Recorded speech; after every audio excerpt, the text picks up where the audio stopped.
Welcome to my channel knowledgeable express. दोस्तों, आज का वीडियो बहुत ही बेहतरीन होने वाला है। मुगल साम्राज्य में हम लोग आज बढ़ते हैं अकबर की ओर, और एक बेहतरीन वीडियो आप लोग देखें और लाइक सब्सक्राइब शेयर जरूर करें।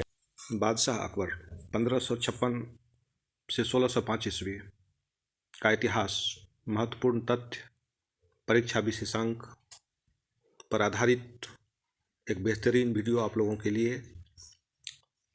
तो हम लोग बढ़ते हैं। बादशाह अकबर, जो कि 1556 से 1605 ईस्वी तक का इतिहास। मुग़ल बादशाह अकबर जलालुद्दीन मोहम्मद अकबर तैमूरी वंशावली के मुग़ल वंश का तीसरा शासक। अकबर को बाबरी आजम, शहंशाह अकबर, महाबली शहंशाह के नाम से भी जाना जाता है। सम्राट अकबर मुग़ल साम्राज्य के संस्थापक जहीरुद्दीन मोहम्मद बाबर का पौत्र और नसीरुद्दीन हुमायूं एवं हमीदा बानो का पुत्र। हम लोग आगे बढ़ते हैं। अकबर ने भारत पर 1556 से 1605 ईस्वी तक शासन किया और सभी युद्ध तकनीकों को सीखने में गहरी रुचि रखते थे, परंतु पढ़ाई में उदासीन थे। पढ़ने लिखने में उनका मन नहीं लगता था। कहा जाता है कि वह पढ़े लिखे नहीं थे। फिर भी चीज़ों को जानने की जिज्ञासा उनमें बहुत ज़्यादा थी। बहुत ज़्यादा रुचि लेकर के वस्तुओं को जानने की कोशिश करते थे। मात्र 13 वर्ष की अल्पायु में ही जलाल को बैरम खां के मार्गदर्शन में शहंशाह अकबर की उपाधि से विभूषित किया गया था। अकबर कट्टर मुसलमान नहीं था, बल्कि वह सभी धर्मों के प्रति उदासीन सहनशीलता के लिए जाना जाता था। इसी वजह से वह अपने लोगों के बीच इतना प्रसिद्ध हो गया। अकबर ने अनेक धार्मिक वैवाहिक संबंध भी बनाए, जिसके द्वारा उसने एकता और एकजुटता का संदेश दिया। राजपूत राजकुमारी जोधा से उनका विवाह उसकी दयालुता के बारे में बहुत कुछ बताता है। अकबर ने अपने महल में जोधा के लिए एक मंदिर बनवाया। आप लोग जोधा अकबर सीरियल भी देखे होंगे। हालांकि इसके लिए बहुत विरोध हुआ। सभी की एकता में अपने विश्वास को मजबूत करने के लिए अकबर ने दीन इलाही के सिद्धांत को प्रतिपादित किया, जिसके माध्यम से उन्होंने सभी धर्म समान है के सिद्धांत का प्रचार किया। एक समर्पित शासक होने के साथ साथ अकबर कला संस्कृति का भी बड़ा संरक्षक था। उन्होंने कवियों और गायकों और सभी प्रकार के कलात्मक लोगों की संगति का आनंद लिया।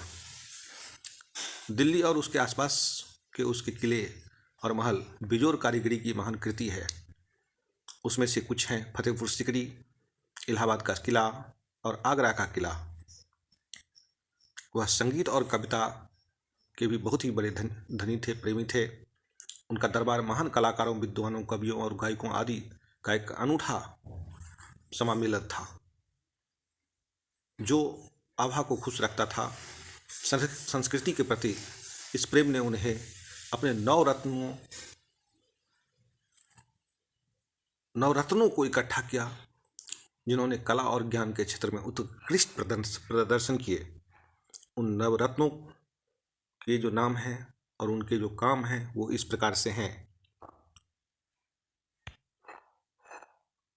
बीरबल महेश दास, जो कि दरबारी विदूषक थे। मियाँ तानसेन तन्ना मिश्रा के नाम से, तन्ना मिश्रा जो कि मियाँ तानसेन के नाम से दरबारी गायक थे। अबुल फजल, जिसने एक अकबरी लिखी थी। फाइजी दरबारी कवि। महाराजा मानसिंह सेना सलाहकार। फकीर अजियाउद्दीन सूफी गायक। मुल्ला दो प्याजा बीरबल के मुस्लिम समकक्ष के रूप में चित्रित। टोडरमल वित्तीय सलाहकार। अब्दुल रहीम खाना हिंद दोहे के लेखक। मुगल सम्राट अकबर ने कई युद्धों को भी जीता। उनके महत्वपूर्ण कार्यों की सूची में अगर हम बात करें, जो उनके महत्वपूर्ण कार्य रहे, 1562 ईस्वी में युद्ध के कैदियों को गुलाम बनाने, उनकी पत्नियों और बच्चों को बेचने आदि की पुरानी प्रथा को उन्होंने प्रतिबंधित किया। 1562 ईस्वी में ही अपने पालक माँ महामंगा की अगुवाई में हरम में पार्टी के नियंत्रण से मुक्त किया। 1563 में तीर्थ यात्रा कर को रद्द किया। 1564 ईस्वी में जजिया कर समाप्त कर दिया। 1571 में फतेहपुर सीकरी की स्थापना की और उसने अपनी राजधानी के रूप में विकसित किया। 1575 में इबादत खाना की स्थापना की। 1578 में इबादत खाने में सभी धर्म के लोगों को प्रवेश की अनुमति दी। 1579 में मजहर की स्थापना की।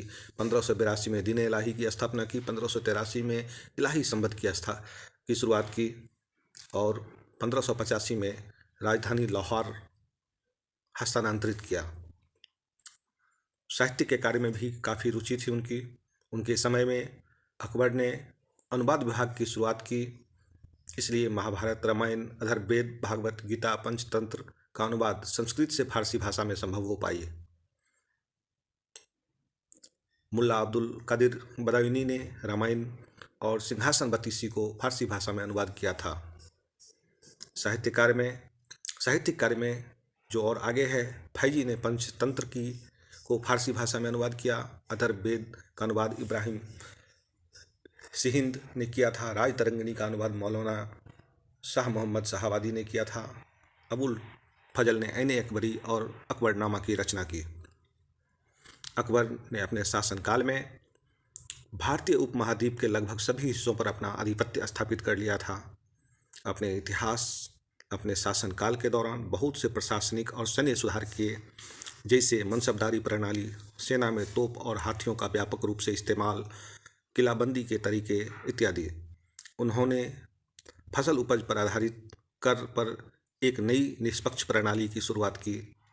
वह कला और साहित्य का एक महान संरक्षक था, इसलिए अकबर काल लोकप्रिय रूप से फारसी साहित्य का पुनर्जागरण का भी काल माना जाता है। अगर हम युद्ध के बारे में बात करें तो हल्दी घाटी का युद्ध 18 जून 1576 को लड़ा गया था। यह मेवाड़ के राणा सांगा, महाराणा प्रताप और मुगल सम्राट अकबर की सेनाओं के बीच लड़ा गया था। ये महत्वपूर्ण तथ्य भी हैं। युद्ध का स्थल हल्दी घाटी में एक संकरा पहाड़ी दर्रा था। थानेश्वर का युद्ध 1567 ईस्वी में हरियाणा में सरस्वती नदी के तट पर थानेश्वर के पास लड़ा गया था।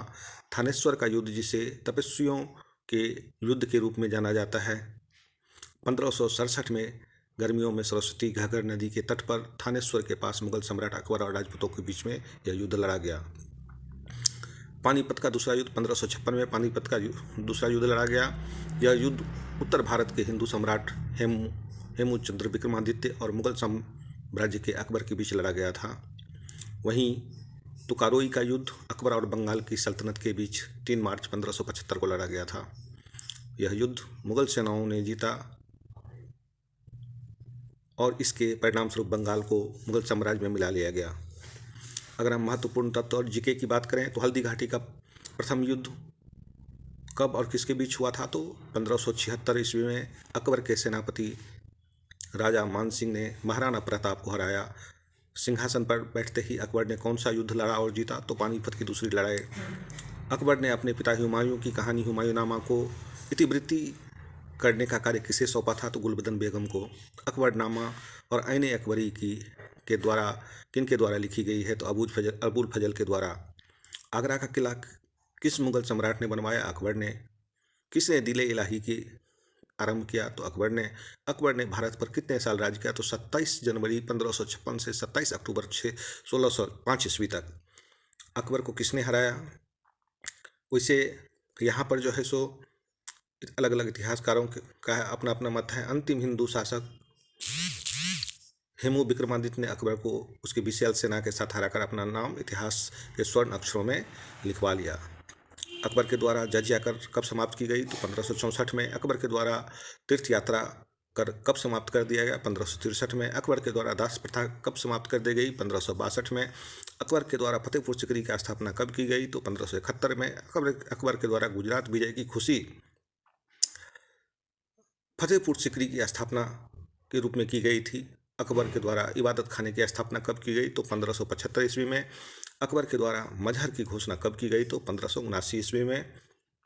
आगे अकबर के द्वारा दीन इलाही की स्थापना कब की गई, तो 1582 ईस्वी में।